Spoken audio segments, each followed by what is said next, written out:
There we go. Okay, we are recording.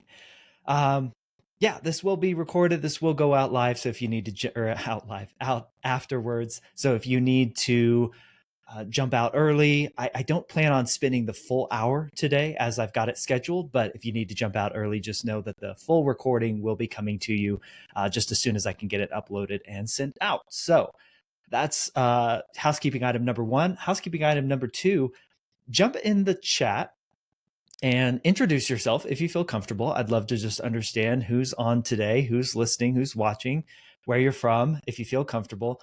That's on the right-hand side of the Riverside platform. You'll hit chat and then you'll click into Studio Chat. That's also where you'll be able to ask questions at the end if we have any questions. Again, probably aiming for 30, maybe 40 minutes here today. Won't go the full hour. And then let's see, any other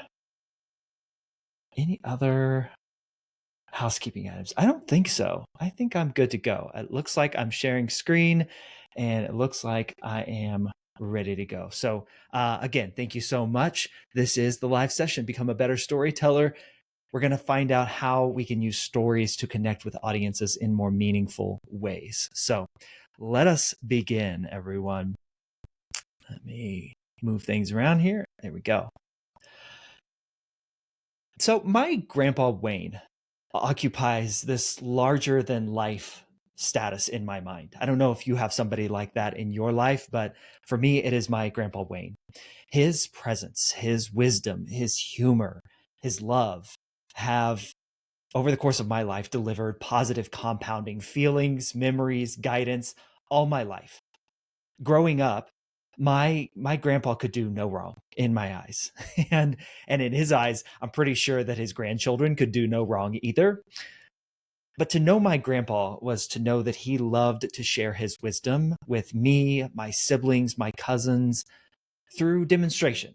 He was a hands-on guy. He was a carpenter. He was a tradesman, right? He would snap fresh twigs from a tree, and using his pocket knife, he would carve a fully functioning whistle from that twig to show us resourcefulness and how to use the things around you, right? He would show us pictures that he took while serving in an anti-aircraft battalion in World War II in Europe to teach us how to never forget the past so that we don't repeat its same mistakes. He showed us through demonstration and through stories. And as so often happens when you're young, the lessons of your elders, the lessons of your grandparents or your parents don't really sink in until you've lived a little bit more life or until those teachers are gone, right? Now, my grandfather was a farmer and he was an incredible one at that. Every year he'd plant rows of corn, asparagus, potatoes, strawberries, peppers, onions, cucumbers, right? And by mid-July, everything would be in full bloom, full fruit. The corn would be twice my height. You could pick a bucket of strawberries, ripe strawberries, every single morning. It seemed like they were never ending. But my grandpa was particularly adept at growing tomatoes. And one hot, pretty humid summer Kansas day, we lived in Kansas. When I was about 8 or 9 years old, I was actually out in the garden with my grandpa. He was showing me all of his crops, which is, he loved to do that. He loved to walk through the rows and show off his crops. And we came to the rows of tomato plants. And the tomatoes, they often grew, y'all, to the size of a softball in some instances. And so many grew that my grandma was busy canning tomatoes well into the fall. As we walked along the plants or among the plants, my grandpa stopped at one point as we were talking, and he said to me, "You know, Michael, a tomato given to you will never taste as good as one that you grow yourself." And this is a photo of my grandpa and all those tomato plants, by the way. This is my niece. He's showing my niece kind of doing the same thing that he did with me back before we had digital cameras at the ready. So he told me this, you know, Michael, a tomato given to you will never taste as good as one that you grow yourself. And now at the time, my palate was a little less refined as it is now. And I hated tomatoes. And so I said to my grandpa, you know, I think they're all gross, Grandpa. And he just laughed. We walked on. And not long after, my grandma called us back in for lunch from the back porch. She said lunch was ready, and we hurried inside. I didn't think of that day and that moment again until many years later when I was driving on a Kansas back road on the way to my grandpa's funeral. As memories ran through my head of all the wonderful scenes of my life where my dear grandpa featured prominently, the conversation about tomatoes in my grandpa's garden 2 decades later really settled on my mind. In that instant, I realized that my grandpa wasn't talking about tomatoes that day. He wasn't talking about how to grow tomatoes. He wasn't talking about the taste of tomatoes. He was trying to teach me in his way about the value of hard work. That doing the hard work yourself will always result in more gratifying results than taking shortcuts or the easy way out. Tomatoes just happened to be the vehicle for his wisdom and his demonstration that day. And ever since then, I've lived my life by the mantra, grow your own tomatoes, as a way to remind myself of the delicious rewards that await those who put in the hard work, right? And by the way, these days, garden fresh tomatoes are one of my favorite foods in the world. So I'm going to stop that story there. And we're going to go into what just happened. That story, which I affectionately call the Grow Your Own Tomato story, here are a few points about it that I want to draw forward that we're going to talk about here through the rest of this live session today. It was a normal but meaningful moment in my life. It did not have some grandiose story or happenstance around it. It just happened in a small town Kansas garden farm, right? But what I did is I invited you into that scene with me. Even if I hadn't shared those pictures that I shared on these slides, I invited you into that scene.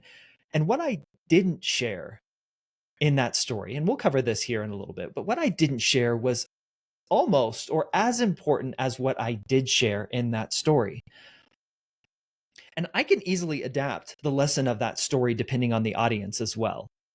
I just chose in this instance, and the way that I most often tell that story is about the value of hard work, about what it meant to me in that moment, right? But I can go in many different directions, and I won't get into that today, but that story is adaptable depending on the audience and depending on the lesson that I want to bring forward.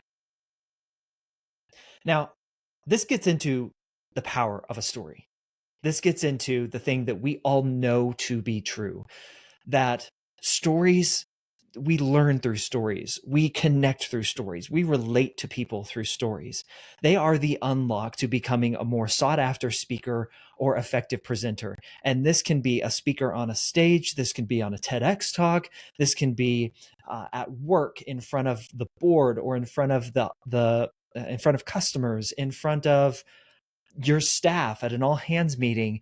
Stories are the unlock to being not just sought after, but effective and change making when you talk about what a story can bring to your speaking.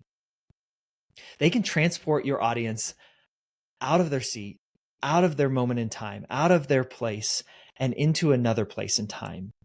When you tell a story effectively, you can change any place that you are in into a different world.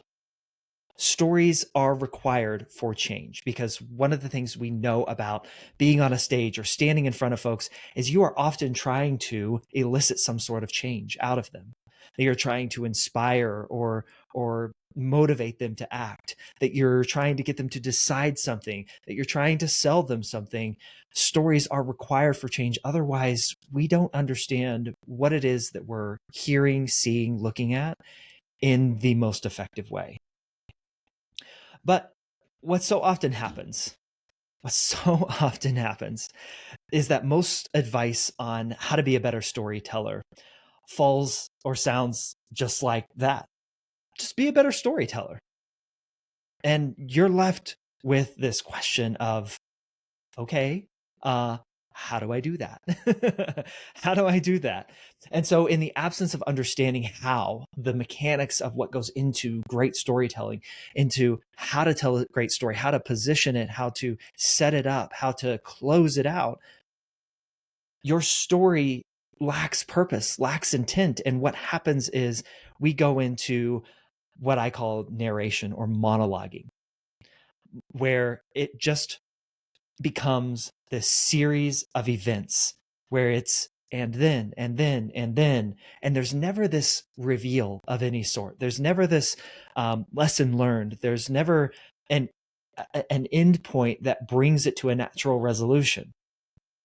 Listen, storytelling is not sitting down at your favorite coffee house with your best friend and talking about the thing that went wrong at work, that awful thing or that awful person at work. That's how most of our interactions with other people, when we are just narrating or monologuing our life, tends to go.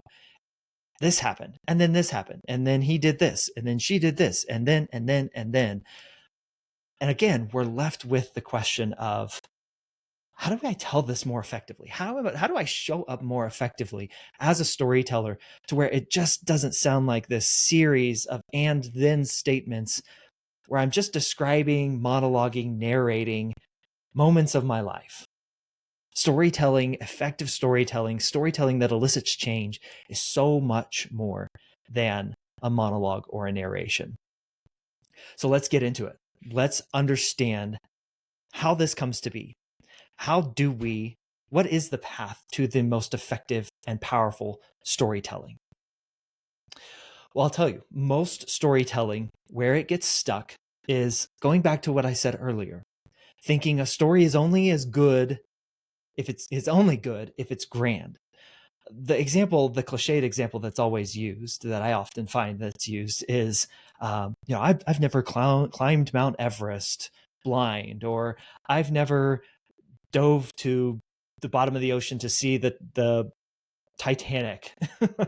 I've never spent a night on my own on the African Serengeti, right? Like, okay, yes, we do want to hear these things. We do want to hear these stories. They can be effective, but they are not the only way to be an effective storyteller. And so we get storytelling stuck in our mind when we think these things have to be grand for me to bring them to a stage. Again, the story of my grandpa and my grow your own tomatoes story, that happened in a small Kansas town on my grandpa's small farm, in his garden, really, in his backyard. He was on some land. It just happened in that moment. And it progressed over the course of many years, condensed into one story. So here's another example of this. Here's another example of what this can look like and sound like. 20 years ago, as I was just getting into my marketing and sales career, I became a sales engineer at a technology company where my role was to come alongside the salespeople in sales processes and give demonstrations of our product, technical demonstrations, and also to answer technical questions about the product. I had come from the product and the project management world. I had done many implementations. And so I was seen as a resource for the sales team going into these more high stakes sales environments. And I was really good. I was really good at it. In fact, the sales demonstrations that I sat in on and the sales calls that I participated in, we won those deals. We won those sales 80% of the time. And I loved it. I thought I was really stinking good at it. I was matched up with there were two of us sales engineers. I was matched up with half the sales team. The other was matched up with the other. I'm a competitive guy. I wanted us to win all of these deals, right? And so, however, there was one salesperson that never invited me into any of her sales calls. And this really got under my skin. I was on all these sales calls. We were in it, winning 80% of the deals. And so I talked to my boss and I'm like, hey, she never invites me to her sales calls. What should I do? And he said, go talk to her. I picked up the phone, called her. I said, hey, Michelle, I want to talk to you about something. Said her name. Didn't intend to do that, but I said, hey, Michelle, I want to talk to you about something. I noticed you never invite me onto any of your sales calls.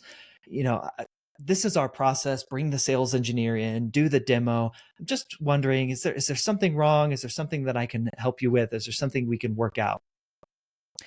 And Michelle told me at that moment, she said, "Well, Michael, you don't know everything." That set off the floodgates.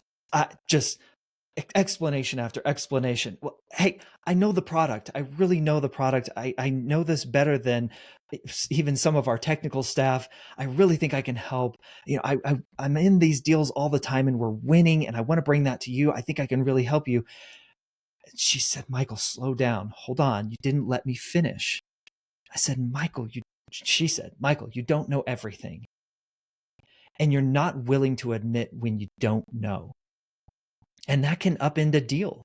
When you won't admit that you don't know the answer, what I often see you doing is you make up an answer on the spot, or you try to finagle an answer out of thin air. And that can really derail a deal, especially in front of a technical audience that knows their stuff. You've got to be more willing to say, "I don't know," before I'm comfortable bringing you in on a sales call. That was shocking to me. I had never had somebody so pointedly describe something like that to me, but it made me want to change. It made me realize and take a step back. And right in that moment, she had demonstrated the very thing to me that I was doing. I had launched into an explanation. I had launched into an answer instead of sitting back and saying, "I don't know where Michelle's going with this right now. Let me learn." Let me say, "I don't know." Now, that's an example of a story right there.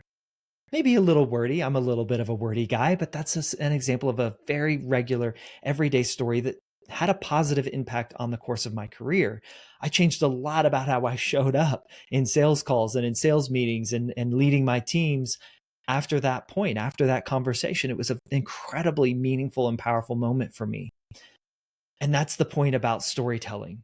Storytelling gets stuck when we think it has to be grand. And when we look at our lives and say, "Well, I don't have a grand story to tell," the best stories, the most relatable stories, the most effective stories, whether you're on a stage or whether you're in front of other people, in front of an audience, in other scenarios or places and spaces, stories happen. The best stories, the most meaningful stories happen in specific, relatable, normal moments where you take your experience and you give it meaning. You draw meaning out of it. You assign meaning to it in a way that the audience might not have seen at first. So how do you find those stories? Well, you got to be a better note taker. You got to be a more observant person. I use my Remarkable tablet. Love this thing. I write down stories, just little 1 and 2 sentence, maybe 3 sentence stories.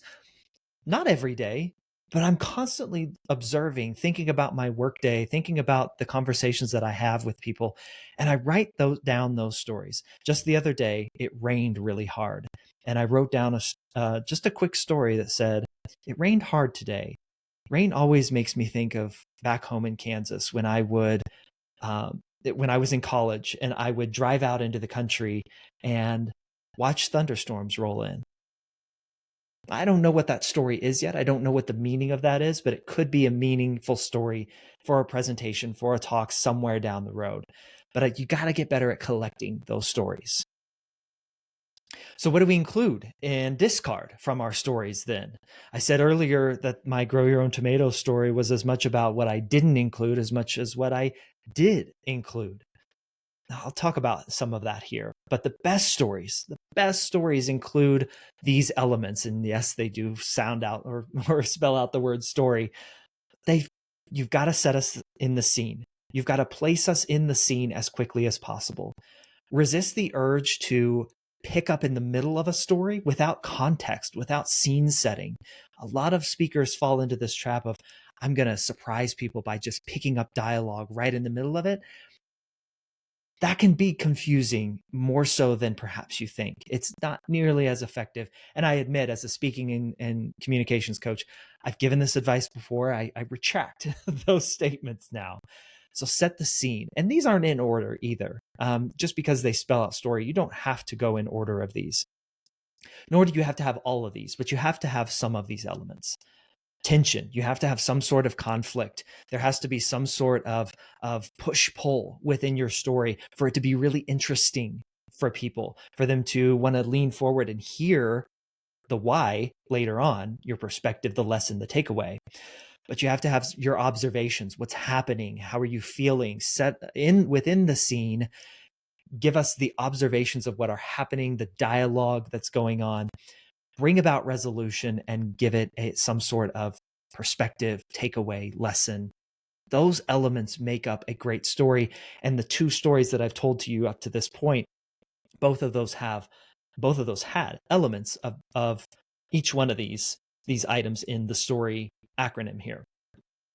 Now, leave out the details that are often thrown in just to add a little flair. What I mean by this is going overboard by trying to set the scene or going overboard with observations.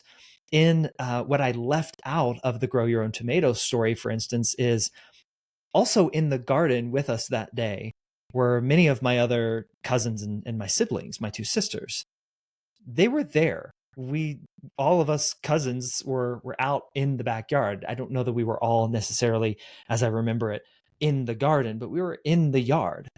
There were other people around, but I shrunk the scene, shrunk the observation, shrunk the story down to just me and my grandpa in that moment. I'm not sure even my cousins or my sisters would even remember that day, because to them, outside of the context of that conversation, just a normal day. Not a detail that I needed to insert into the story. It did not affect the story in any way, even though it was true. We often overemphasize or overly set the scene or overly share our observations because we think that helps place people in the scene, but it's only be judicious about what you include and what you leave out. And then finally, how to tell your stories. So I've mentioned this as well earlier when I talked about, we default to narration and we default to monologuing, and it's and that coffee shop story with your best friend, right? The more you can change those ands into buts and so's and therefores, the more that draws out the tension, that draws out the back and forth, the push and pull that I spoke of earlier, where we never know. You can jump forward in time, backward in time. There's a lot of movement when you talk about buts and so's and therefores, rather than just and this happened and this happened and this happened. That's a monologue. That's a narration of events, right? I'll share this with you just to show you how this actually works. Some of these, when you create your story, you can actually put in the words so, but, therefore, as I have shown you here. This is not the full Grow Your Own Tomato story, but you can see here. So my grandpa loved to share his wisdom with me and my siblings. But as so often happens when you're young, the lessons of your elders.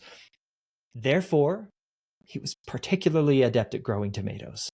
So I didn't think of that day. Therefore, ever since then, I've lived my life by the mantra. So you see the movement, the setting, the movement through time and space that happens, had it instead of just an and series of events. Get better at so's and buts and therefores. Try to remove ands as much as possible. You get that push-pull tension that we're hoping for. If you're telling a story about someone else, as much as you can, tell your story, even if it is your perspective of someone else's story, how you experienced that story, how you experienced hearing about it, how you experienced the lesson of it, rather than trying to be that person and their story. That's a highly nuanced way to tell a story, but we don't want to just tell someone's stories and adopt it as our own. We want to give our perspective of it. That can be a powerful thing. As always, I always talk about being careful with humor, making sure that humor is well placed, well timed, that you know it's going to land, and that you're not laughing by yourself in front of a group of people or an audience or on a stage. That can be pretty disheartening. So humor, make sure that, again, it is truly humorous. Run it by people other than friends and family who can tell you, that didn't land like you thought it landed. Or, actually, that was pretty funny. You should leave that in there. And then use structure. I talk about this a lot with my speaking and communications coaches or clients. As a coach, I talk about using structure to help keep you on track. Here are just a few of the structures that I advocate for. The first one and the last one on this are some of my favorite ones. Answer the questions. What, so what, now what? What, what's happening? Set the scene. What's going on? What are your observations? So what? Why does this matter? Why is this important? Why was this answer the question of why for the audience? And then now what? What do we do with it? Or now what happens? What came of it? What was the resolution, the takeaway, the lesson there? Problem, solution, benefit, compare, contrast, conclude, things like that. But also story, clarity, lesson. I love that. Tell the story, set the scene, bring us into the tension, give us a moment of clarity as we resolve and bring it to a natural endpoint, an end cap, and then give us the lesson learned there. These are just some structures that can help you as you help guide you as you set the foundation for what your stories can be in your talks or in your presentations. Now, how do you get to these then? If we're taking notes, if we're actually taking our observations, if we're being observant note takers, how do we get to the story beneath the story then? How do we get to the lessons learned, the resolution, the observations? Sometimes it's not always clear. I will say too many stories risk having cliche or surface level insights. And that's not what we want. We want to bring memorable, actionable insights from the stories that we tell, and we don't want to stay surface level. This is not a rock skipping on a pond situation. You want to go deep into these stories to pull out actual real insights from the stories that you tell. And you do this by asking questions. These are the unlock to next level storytelling. And guess what? You can ask yourself a lot of questions, but just like I said, don't ask friends and family if something's funny. Don't rely on just asking yourself questions to understand what are the lessons learned, what are the observations that I want to pull from this story, what's most meaningful here. It is even better when someone else asks you the questions. And this is a key part of my coaching.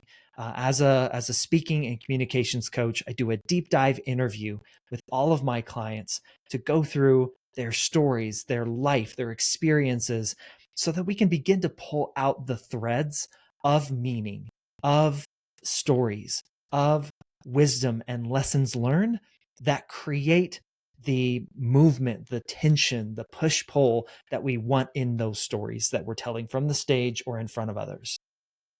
This is a testimonial real quick from a client of mine about what this process feels like.